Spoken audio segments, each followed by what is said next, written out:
టీఎస్1 ప్రేక్షకులు నమస్తే. బాలికల వసతి గృహంలో రహస్య కెమెరాలు, తీవ్ర ఆందోళన. విద్యార్థులను తల్లిదండ్రులు విచారణకు ఆదేశించిన సీఎం. కృష్ణా జిల్లా గొడవల్లేరు కళాశాలలో తీవ్ర ఉద్రిక్తత.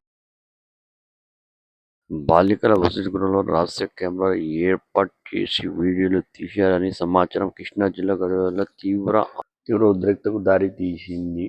గురువారం రాత్రి నుంచి విద్యార్థులు కళాశాల యాజమాన్యానికి వ్యతిరేకంగా ఆందోళన చేస్తున్నారు. రహస్య కెమెరాలను ధర్నా చేస్తున్న విద్యార్థులు మాట్లాడుతున్న మంత్రి కొల్లా రవీంద్ర పక్కన ఎమ్మెల్యేలు వర్ల కుమ్మర్రాజు, యర్లగడ్డ వెంకట్రావు, కలెక్టర్ బాలాజీ, ఎస్పీ గంగాధర్. మరి ఇలాంటి వీడియోల కోసం నా ఛానల్ని సబ్స్క్రైబ్ చేయండి, షేర్ చేయండి, లైక్ చేయండి. Thank you so much for watching my channel.